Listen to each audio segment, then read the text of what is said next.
जय जिनेंद्र, जय भोलेनाथ। दोस्तों, आज सैटरडे है और मैं सीधा आपको टाइम दिखा देता हूँ। 9:20। टीवी नहीं चला रखा मैंने अभी। 9:21 हो गई होगी। चलिए अब हम लोग आज की बात करते हैं। लेट्स टॉक अबाउट टुडे कि आज कल क्या हुआ। कल डाउ जोन्स ने एक उछाल मारी। अब मुझे मैसेज आने लगे, सर आप अचानक अभी सर आप बोल रहे हो जब सब मंदी में थे तो आप तेज़ी में आ गए थे और तेज़ी में थे, और जब कल मार्केट तेज़ हुआ तो आप बोल रहे हो कि यहाँ से गिरावट आ सकती है। ऐसा क्यों?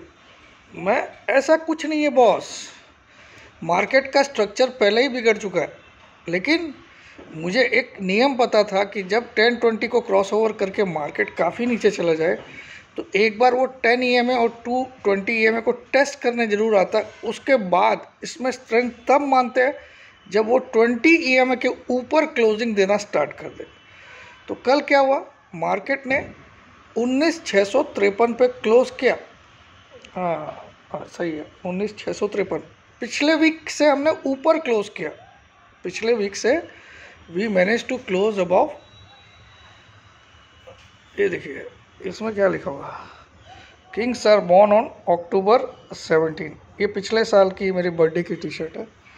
पिछले साल मैंने बनवाया था, 10-15 टी शर्ट बनवाया था ऐसी।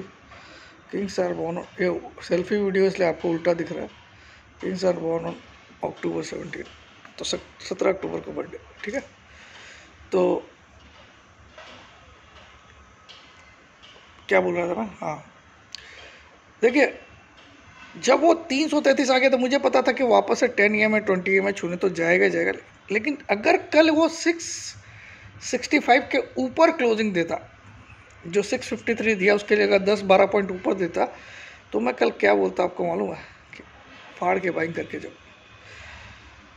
हालांकि मैंने अपने फ्यूचर्स के शॉर्ट कल जो क्रिएट किए थे वो कल ही काट लिए। कोई खास मुझे कोई नुकसान तो हुआ ही नहीं, बल्कि प्रॉफिट में इकट्ठे, क्योंकि मैंने जहाँ पे कल शॉर्ट बोला वो रेंज वापस नहीं आई। 685 फ्यूचर का बाद में इजीली आपको पता चल गया। तो अभी होगा क्या मंडे को? डाउ जोन्स बढ़ गया। अरे डाउ जोन्स क्यों नहीं बढ़ेगा भाई? डाउ जोन्स कितना ओवरसोल्ड है ये आपने देखा कि नहीं?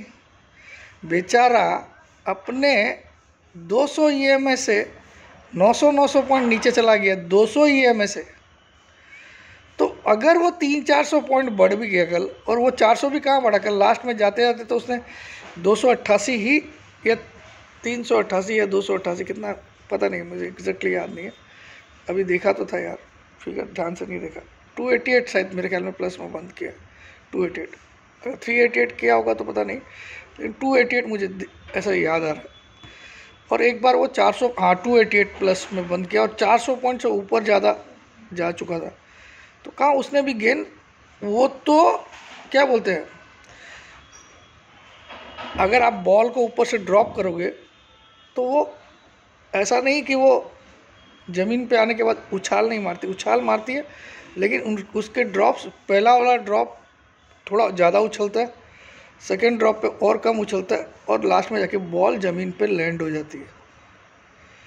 तो वैसे ही है, डाउ जोन्स इतना जब गिर चुका था एक उछाल तो मारेगा ना। कहीं बॉटम की बाउंड्री पे बॉल जा चुकी है, ऊपर से फेंकी हुई बॉल, तो एक उछाल मारी है। अब नेक्स्ट बार कम उछाल मारेगा, फिर गिरेगा, फिर कम उछाल मारेगा, कम गिरेगा। ये सिस्टम होता है।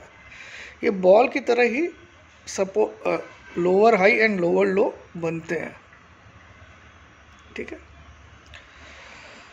और कहीं जाके उसको ज़मीन तलाश होती है, उसके बाद उस बॉल को फिर से उछाला जाता है। इसी तरह मार्केट चलता है दोस्तों। तो मैं क्यों बोल रहा था ऐसा? हाँ, अगर कल 662 के ऊपर क्लोज करता मार्केट तो मैं बोलता बुलिश हो गया एक बार। लेकिन अभी बुलिश जब तक मैं नहीं मानूंगा। आपको एक सिंपल टेक्निक सिखा देता हूँ। 10 EMA की वैल्यू 627 के करीब है, 19,627। 20 EMA की वैल्यू 662 के करीब है। कितनी? 19,662। इसको बड़े ध्यान से सुन लीजिए। जिस दिन भी आपको दिखे कि ये 10 EMA की वैल्यू ने 20 EMA को सरपास कर लिया, उस दिन लिख लीजिए आप तेजी आ गई। इतना सिंपल लॉजिक दुनिया के किसी यूट्यूब वीडियो में आपने नहीं देखा होगा। तब तक आप सेल मारते जाइए ऑन एवरी राइज। अब ये कब ऐसा हो सकता है? जब 300 पॉइंट यहाँ से मार्केट खींच दे तो ये जो 10 EMA की वैल्यू है वो सरपास कर देगी 20 EMA की वैल्यू को। 10 EMA की करंट वैल्यू है 19627, 20 EMA की करंट वैल्यू है 19662 के करीब।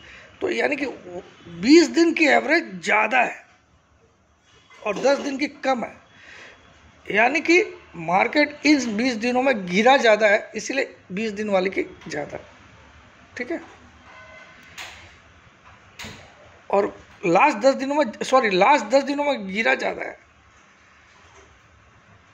इसलिए 20 दिन की एवरेज ऊपर चली गई। ठीक है, तो करंट ट्रेंड क्या है? बियरिश है। पिछले 10 दिन का अगर आप मूवमेंट देखोगे तो वहाँ गिरावट ज़्यादा है, इसीलिए 10 डे एवरेज 20 से कम है। ठीक है, अगर अगले 10 दिन में और उछाल आता ज़्यादा तो 10 वाली सरपास करने की कोशिश करेगी, लेकिन तब तक आप सेल। अब एक और लेवल दे देता हूँ, मार्केट अगर 767 के ऊपर क्लोज कर दे तो भी हम बियरिश होने से बच जाएंगे, मतलब फिर हम अपना सौदे काट लेंगे अगर हम शॉर्ट। तो मैंने कल आपको क्या बोला, फ्यूचर्स में शॉर्ट नहीं जाना, पुट के रूप में जाना, और पुट को वापस एवरेज भी करूँगा। मुझे पता है जो मैंने 140 में ली है वो 70 रुपये भी आएगी, लेकिन उसको एवरेज करूँगा क्योंकि मैंने 26 अक्टूबर के लिए। ठीक है, और जो मैंने 12 अक्टूबर वाली 60-65 में लिए वो मैंने हीरो और जीरो के हिसाब से। मुझे लगता है, अब मैं बताता हूँ, मुझे लगता है मंडे को भी मार्केट गिरेगा, हाँ, लेकिन एक नया हाई जरूर बनेगा, क्योंकि फ्राइडे को हमने हाई बनाया हायर एंड पे, तो 150 पॉइंट बढ़ेगा तो भी मार्केट गिरेगा, आप लिख लो। ठीक है, क्योंकि सेटअप जो है निफ्टी से ज़्यादा, बहुत ज़्यादा ख़राब सेटअप बैंक निफ्टी का। वहाँ पे RSI 45 पे पड़ी है अभी भी, इस 3 दिन की रिकवरी के बावजूद, 2 दिन की रिकवरी के बावजूद RSI is not convincing at all. 45 Nifty की भी RSI 49.86 के आसपास है, 50 क्रॉस नहीं की है। दूसरा, कल 20 EMA को निफ्टी ने टच जरूर किया, क्रॉस भी किया 675, लेकिन क्लोज करते वक्त 653 किया। ठीक है, तो टेस्ट भी हो चुका है। मुझे लगता है मंडे तक या तो कोई बैड न्यूज़ आके मार्केट गैप डाउन भी खोल दे, ऐसा कोई चांसेस है, क्योंकि बैंक निफ्टी मुझे यहाँ से बहुत ज़्यादा वीकनेस दिखा रहा है। ऑन एवरी राइज मैं सेल मारना चाहूँगा जब तक कि 44,700 के ऊपर स्पॉट में क्लोज नहीं आ जाए।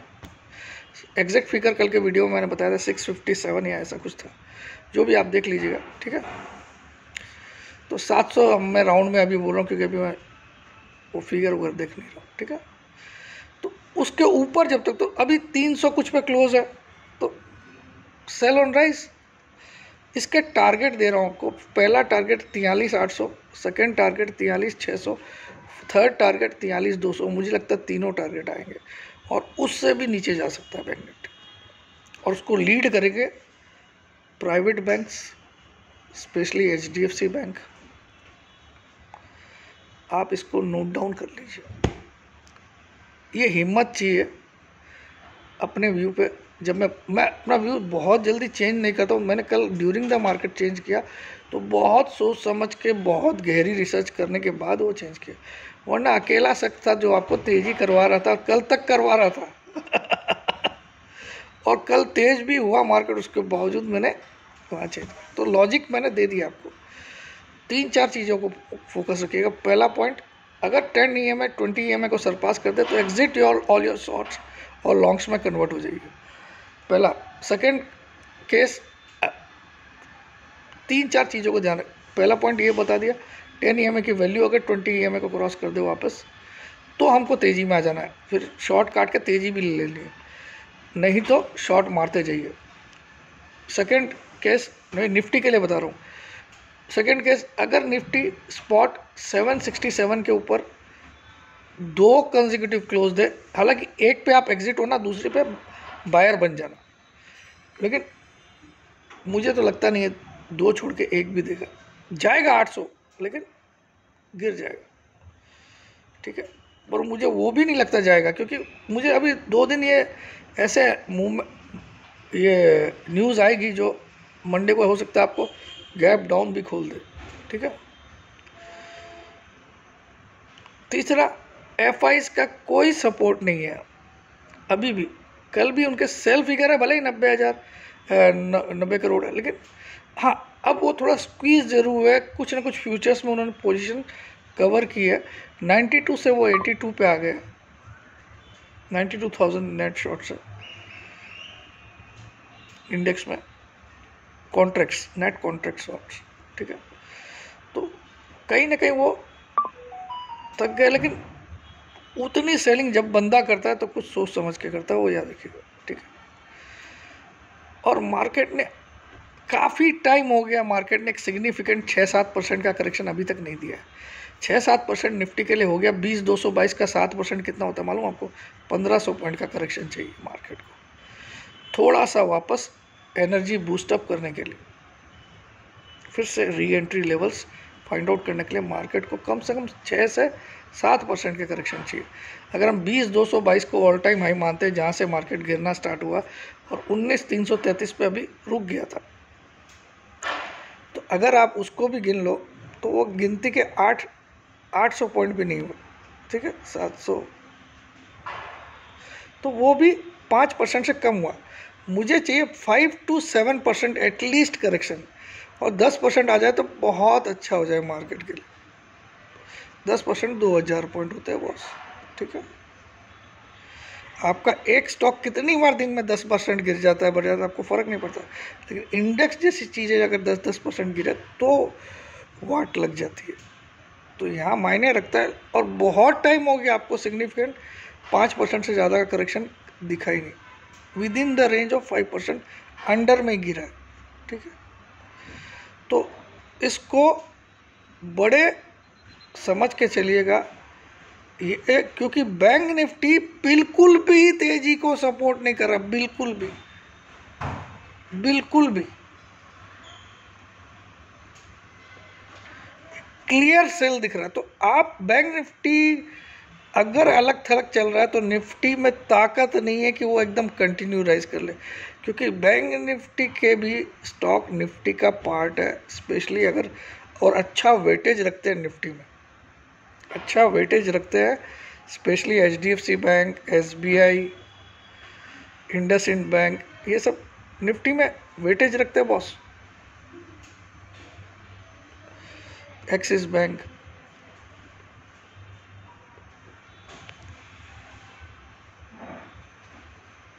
तो कोटक बैंक भी अच्छा वेटेज रखता है।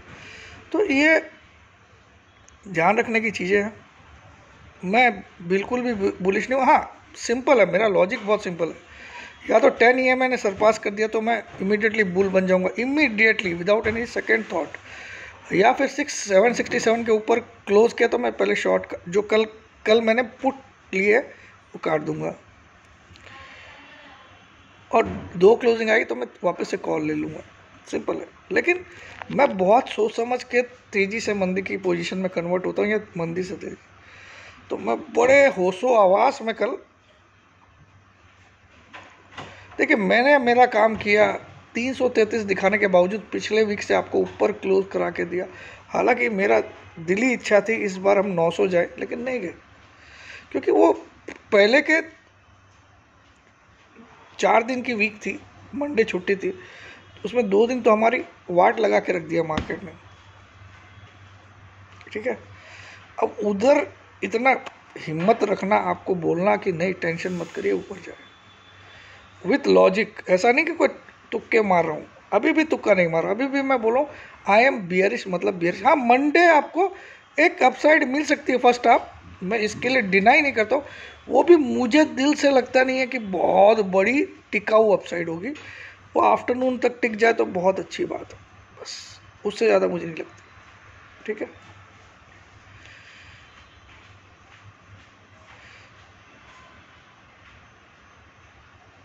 और ये मैंने आपको लॉजिक्स जो दिए वो ध्यान से समझ लीजिएगा।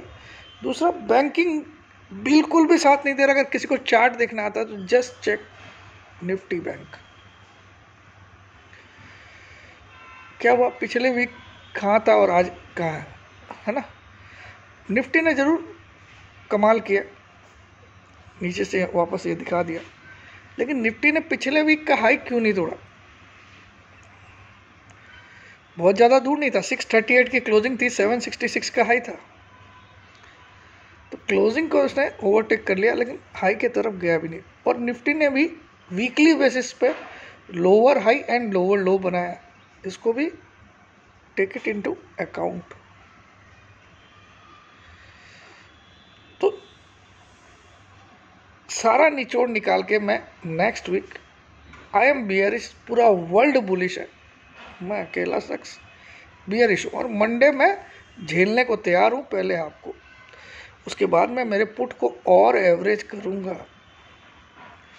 हाँ, 767 के ऊपर क्लोज आई तो मैं एवरेज करने की बजाय अपने लॉस में जो फ्राइडे को ख़रीदा एक पुट काट लूँ। हाँ, फ्यूचर में मैंने इसलिए मना किया था क्योंकि अगर क्लोजिंग आती है तो डेफिनेटली दिखता है कि एक बार तो मंडे को तेज खुलेगा। 10 EMA को अब सरपास करना है अगर 20 EMA को, तो 250 से 300 पॉइंट निफ्टी को भागना पड़ता है, जो मेरा कैलकुलेशन बोलता है। वो इतना आसान नहीं है बॉस। आपको लगता है क्या डाउ में तेजी आ गई? घंटा आ गई। क्या आ गई? जी फॉर घंटा। डाउ तब तक तेज नहीं होगा जब तक वो पहली बार 33,900 के ऊपर क्लोजिंग नहीं दे देगा। कितना? 33,900। जो डाउ जोन्स में खेलते हैं, जो अमेरिका में रहते हैं या कहीं भी किसी देश में रहते हैं, डाउ जोन्स में खेलते हैं, मैं आपको एक सिंपल टेक्निक बताता हूँ। ठोको डाउ को, ठोको 33,900 का स्ट्रिक्ट स्टॉप लॉस डालो क्लोजिंग बेसिस, और उसके ऊपर क्लोज होता है तो आप 10 गुना क्वांटिटी बाई कर लो और फिर 33,500 का ही स्टॉप लॉस डाल दो डाउ वालों। तो उसका भी थोड़ा सा आपको निचोड़ बता दिया। जय जिनेंद्र, जय भोलेनाथ, जय Hind, love you all. Likes के बटन दिल से दबाया करिए यार, इतना मेहनत कोई दूसरा करेगा नहीं आपके लिए।